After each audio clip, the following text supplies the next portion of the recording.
Support இருக்கு இல்லையா, இதுல ஃப்ரண்ட் டயர் பாருங்க கம்ப்ளீட்டா வியர் ஆயிடுச்சுங்க. ஃப்ரண்ட் டயர்ல அதுவும் பர்டிகுலர் அந்த ரைட் சைட் டயர் பாருங்க, இந்த பிளைஸ் இருக்கு பாருங்க, அதெல்லாம் தெரிய ஆரம்பிச்சிட்டு, அதாவது லேயர் பை லேயரா இருக்கும் இல்லையா, ஒரு லேயரும் இதுல பிளைஸ்னு சொல்லுவோம். கம்ப்ளீட்டா போயிருச்சுங்க ட்ரெட்லாம் போய். இதை ஒரு எஸ்யூவி அப்படின்னு நம்ம சொல்லுவோம், ஆனா இது ஒரு கிராஸ் ஓவர்னு சொல்றாங்க. இது ஒரு டால் பாய் டிசைன் இல்லையா, ஸோ இதோட சஸ்பென்ஷன் ஸ்டிஃபா இருக்கும். பாடி ரோல் வந்து கண்ட்ரோல் பண்ணணும் அப்படின்றதுக்காக சஸ்பென்ஷன் ஸ்டிஃபா கொடுத்துருப்பாங்க.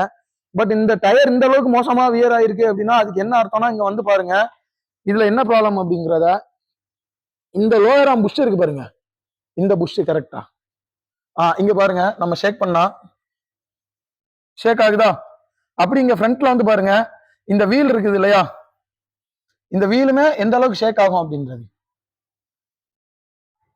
சரிதா, இந்த வீல் ஷேக் ஆகுறது. ஸோ இதனால வெஹிக்கிள் வந்து டிரைவ் பண்ணும்போது என்ன ஆகும் அப்படின்னா, இந்த ஷேக் இருக்கு பாருங்க, அதனால வெஹிக்கிளை வந்து ட்ராக்னு சொல்லுவோம் இல்லையா, எக்ஸாக்டா வீல் வந்து அதே லைன்ல போறது, அப்படி போகாம சின்ன ரஃப் ரோட்ல எல்லாம் போகும்போது இந்த வீல் வந்து இந்த மாதிரி ஷேக் ஆகிக்கிட்டே இருக்கும். இது எங்க ஃபீல் ஆகும் அப்படின்னா, நம்ம ஸ்டீரிங் வீல் இருக்கு பாருங்க, ஏன்னா இப்ப நம்ம வந்து இந்த ஸ்டீரிங் டைனமிக்ஸை பொறுத்தவரை இந்த வீல் ஷேக் ஆகுறது எங்க ஃபீல் ஆகும்னா, நம்ம ஸ்டீரிங் வீல் இருக்கு பாருங்க அதுதான் ஃபீல் ஆகும். வீல் வந்து பாத்தீங்க அப்படின்னா வாப்லிங் ஆகுற மாதிரி ஃபீல் ஆகும். பர்டிகுலரா இந்த லெஃப்ட் சைடு வீல்ல டிராவல் பண்ணுவாங்க இல்லையா, லெஃப்ட் சைடு கோ டிரைவர் சீட்ல இருக்கிறவங்க, அவங்களுக்கு இந்த வீல் நலுக்கி போற மாதிரியே இருக்கும், அதாவது ஸ்கிட் ஆகுற மாதிரி ஃபீல் ஆகும். ஏன் அப்படின்னா, இப்போ ஒரு சிலவங்க பாத்தீங்க அப்படின்னு இந்த டயர் பாருங்க எக்ஸாக்டா பர்பண்டிகுலரா இருக்காது, கொஞ்சம் இன்க்ளைண்டா இருக்கும்.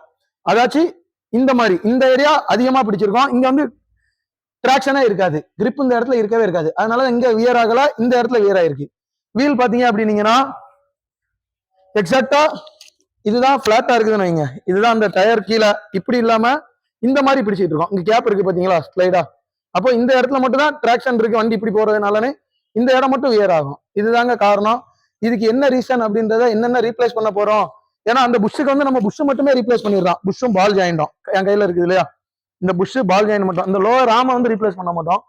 இது ஏன் அப்படின்றத நெக்ஸ்ட் வீடியோல நம்ம பாத்துடலாம்.